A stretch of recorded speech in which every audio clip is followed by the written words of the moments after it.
Hello everyone, I'm going to talk to you today about MuseomixBE, the Belgian branch of the French association Museomix. But before I get into that, let me briefly introduce myself and give a bit of context as to why I did this research. My name is Mary Peterson and I studied Museomix in the context of writing my master's thesis in the cultural management program at the Université Libre de Bruxelles. I heard about the association in early 2018 from one of the past members, Maxime Bader, who I was working with during my internship at the Direction du Patrimoine Culturel. As we all know, technological advancements are made daily, and the world is in transition. Yet in many museums, there remains a hesitancy to adopt these new technologies, specifically those concerning the visitor experience. I've personally always thought of museums as exciting places to learn, but I do recognize that for many people, they're really closed off. They're all too often difficult to understand and not as engaging as new technologies could make them. Graham Black, in his study on civic engagement in museums, as well as numerous other writers and researchers, noted that museums need to look to remodel themselves for today's visitors. But why don't they? Time, money, bureaucratic structuring, curation, preservation. These are only some of the restrictions museums have on themselves already. So the question becomes, how can they accomplish this shift? It was in exploring this topic of museal innovation that Maxime suggested Museomix to me. So what is MuseomixBE? It's a non-profit Belgian association that organizes a creative marathon, known as a Make-a-thon, every November in one lucky Belgian museum. They bring with them a group of 40 skilled volunteers and split them into teams of 6. These teams work to solve problems put forth by the museum. For example, how do I bring the ancient Egyptian collection to life? Or how do we make visitors who only stop by to go on the roof and check out the view of the city actually come and visit our institution? Over the course of the weekend, the teams develop a prototype of a new mediation tool designed to resolve these problems. And they do so using the latest technologies available. How about a VR game where you are taking part in the mummification process in a tent in ancient Egypt?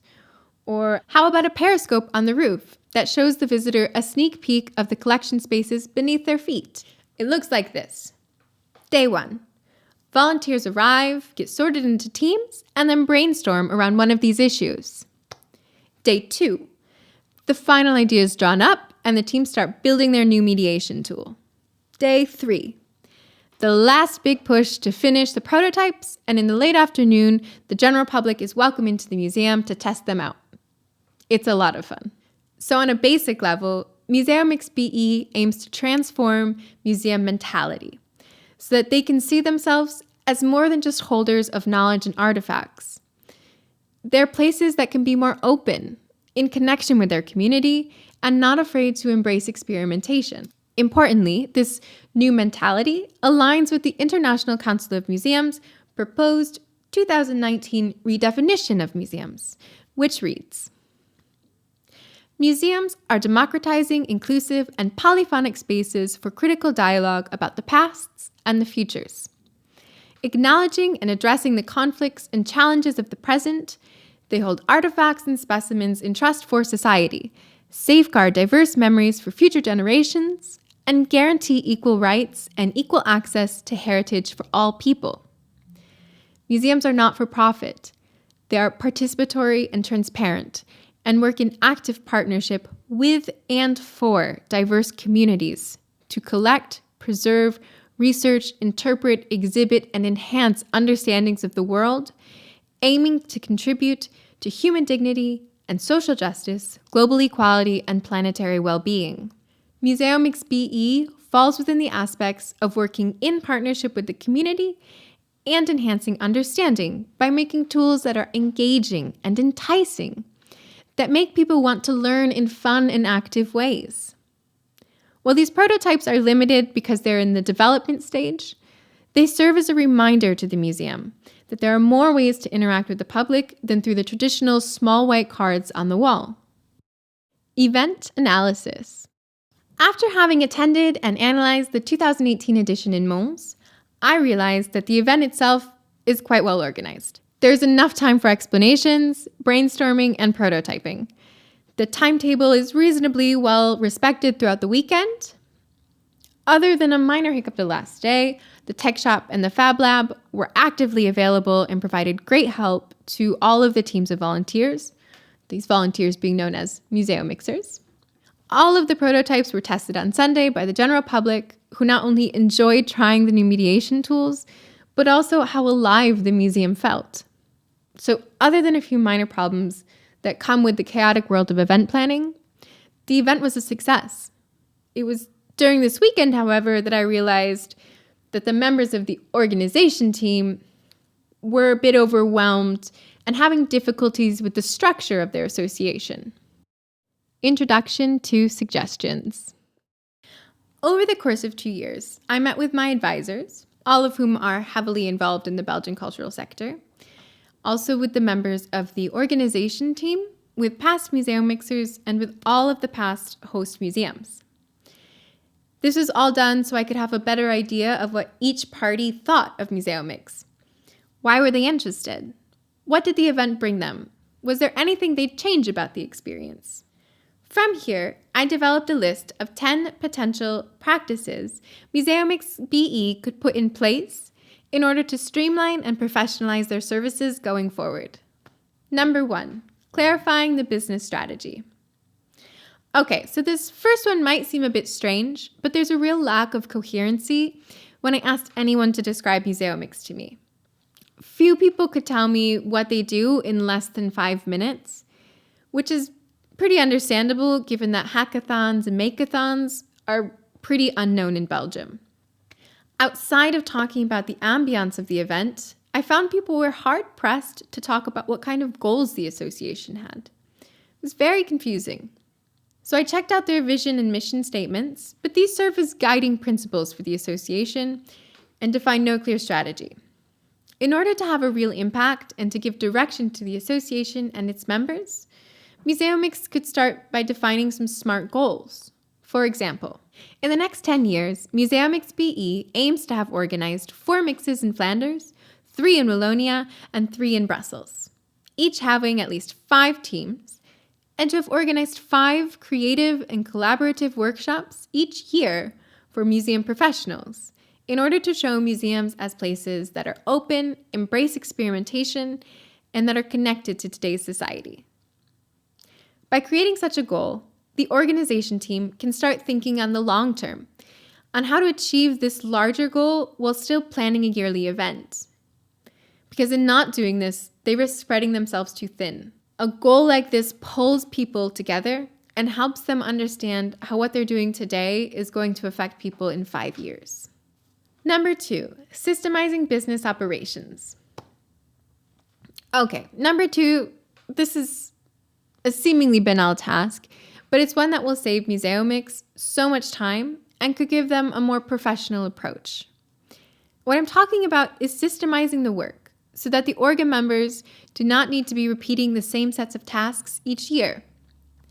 While I'm sure this exists already to some extent in the association, it's important to emphasize this point because of the limited number of volunteers and the limited amount of time they have to spend on it. The paperwork and calendars could be done in such a way that new volunteers can come in and easily take over the workflow. Examples of this systemization includes creating lists of potential partners to contact, reusing documents each year with only minor adjustments needed, using automatic email responses. This one is super important because the response rate is inconsistent. A simple email response saying your email has been received, explaining that it's volunteer staffing, and letting them know they'll receive an answer in the next few weeks is enough to prevent people from feeling ignored or unimportant.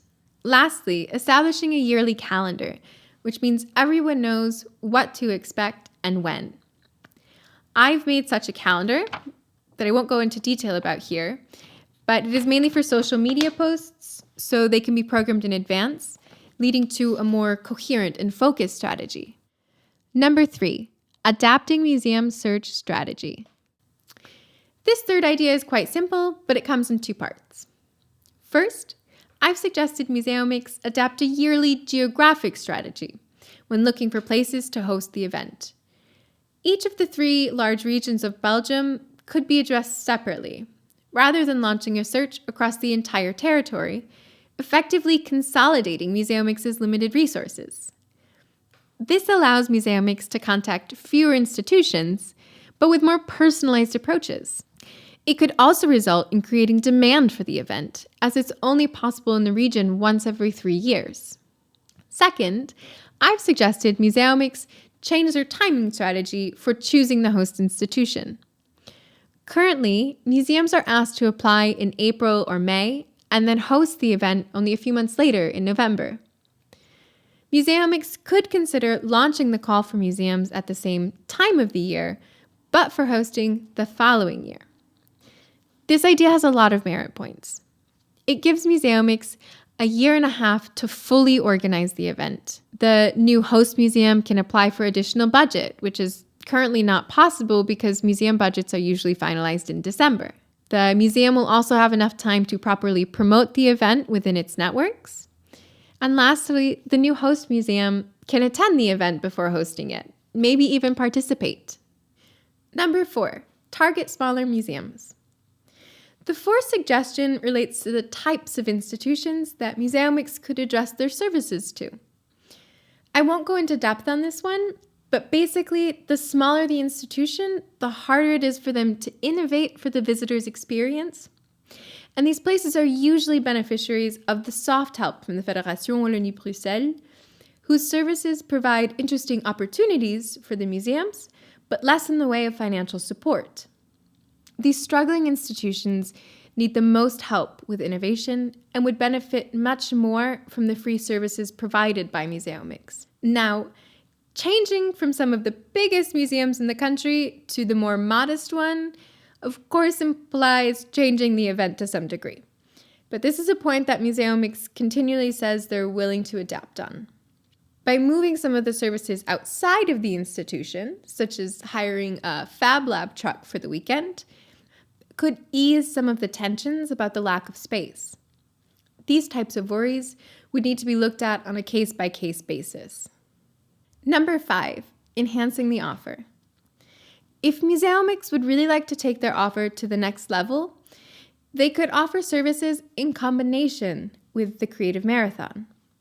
I'll list them here briefly, but more information can be found in my thesis and the summary document.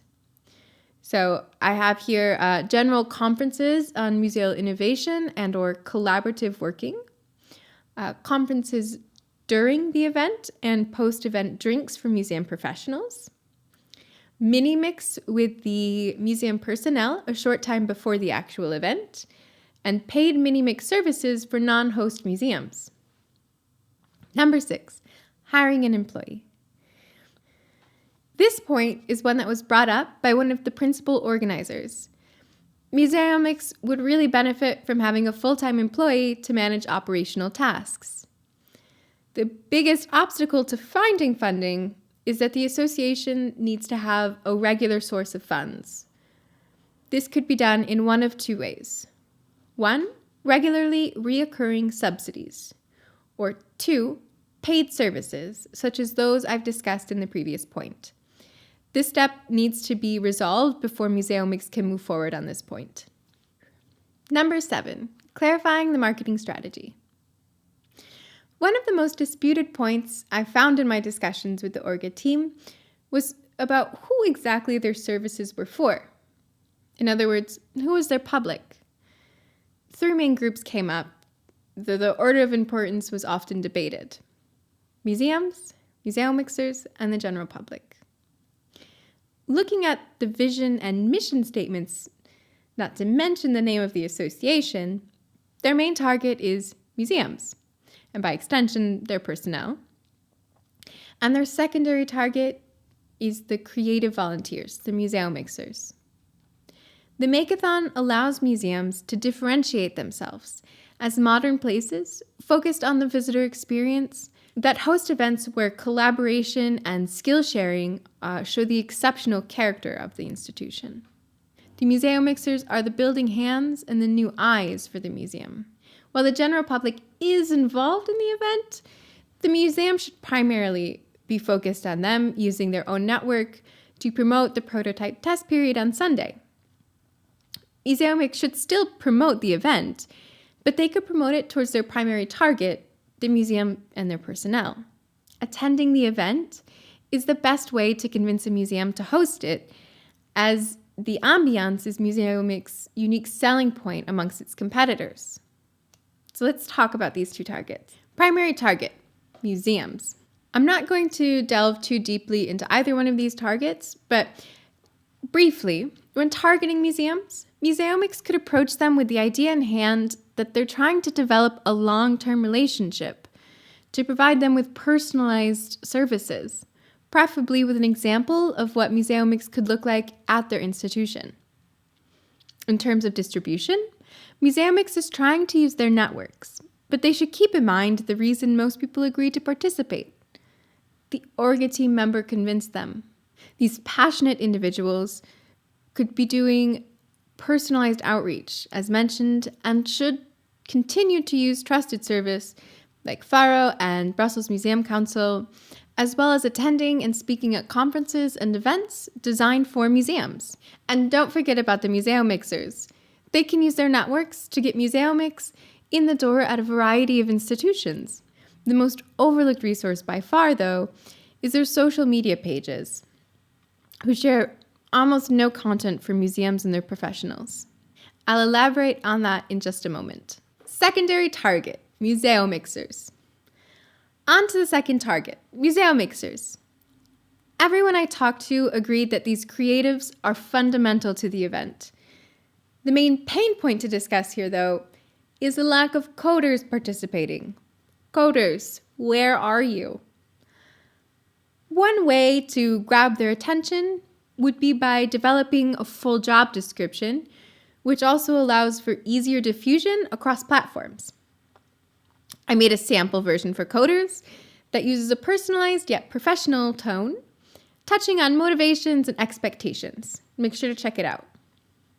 In my summary and thesis, I go into this a bit further, but let me just present to you a few ideas about how to find the coders. They could look at underserved communities in the tech world.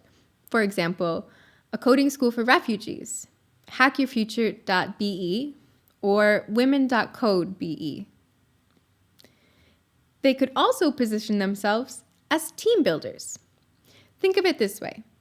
Museomix can approach a gaming or coding company and suggest 5 of their members participate as coders for the event. Here's what Museomix can put forward: the collaborative side of the event. A little competition between coworkers, and probably a lot of collaboration, is a great way to bring them together over a shared experience. Number 8, adapting the Museomixer roles. Even though the event was run quite smoothly, there are a few questions around certain roles. 2 in particular, the content expert and the communicator. In this first instance, the content expert is someone who provides more of a support role. They're there to make sure that the content put out by Museomixers is correct and takes into account the museum's perspective. This role is crucial for museums, as they are known as sources for reliable information and they want to continue to be seen as such. But this person is most important for the brainstorming and that are basically just an extra set of hands. This is something that the Museomixers seem to undervalue according to the exit survey in 2018. One way to increase the recognition by other team members and to ensure museum staff are present would be to implicate these people into the Museomix teams.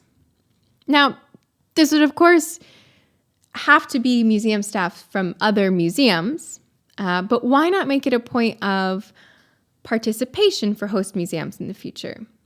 i.e., one of the things they agree to in hosting the event is that their staff will participate either the year before they host or the year after they host. The fine details are to be worked out, but this would certainly help move forward Museomix's vision for museums. The second role that could be adjusted is that of the communicator, which is all too often confused with that of the mediator, which is pretty obvious when we check out the role descriptions. Museomix was created in 2011, when social media was just starting to take over the online space. I think this part could evolve a little. With a 3-day event, it's near impossible for communicators to have any kind of following or to reach that many people.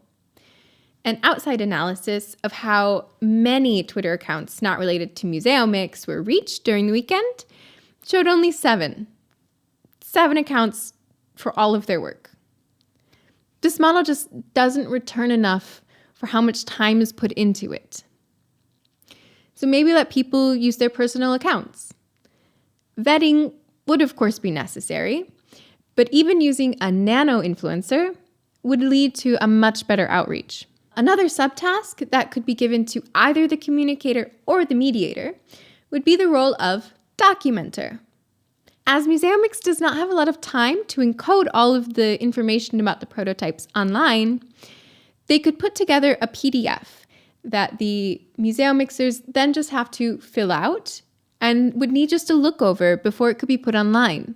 As for all of the coding information, there could be a specified email to reach out to, or it could just be put up on GitHub. Number 9, adjusting their online presence. And about this online presence, the overall strategy is quite difficult to read in its current state, mainly because there are no clear definitions of what MuseomixBE is and who they're looking to serve. The social media breakdown in Belgium puts 3 choices on top: Facebook, Instagram, and LinkedIn. A strategy should be developed for each of these platforms to make sure both potential creatives and museum personnel are reached. So for example, we can say LinkedIn is mainly for museums. Thus, Museomix should put their articles, events, and possibilities for professional education that would be interesting to the museum professionals. There's a lot more of this to be discovered in my thesis, but on a side note, the social media descriptions could be buffed up a little, and I made a few suggestions you can see here. As for the MuseomixBE website, which is currently being redesigned, I've presented a few descriptions in attempts to give a full idea of what the association is and what it is they do. Each section serves to fill in the association's history and provide as much information as possible for those checking it out. This will give Museomix a more professional approach and add credibility to their project. Number 10, show us the prototypes. Lastly, probably the most overlooked aspect in MuseomixBE is the prototypes themselves. They represent the tangible proof of what the project does. An online investigation for these prototypes proved next to impossible, and I had to contact each museum to get an idea of what was developed there. This struck me as quite the opposite of the association's 4th mission of freely diffusing their projects. With no information provided for those specifically searching for it, how can this mission be said to have been upheld?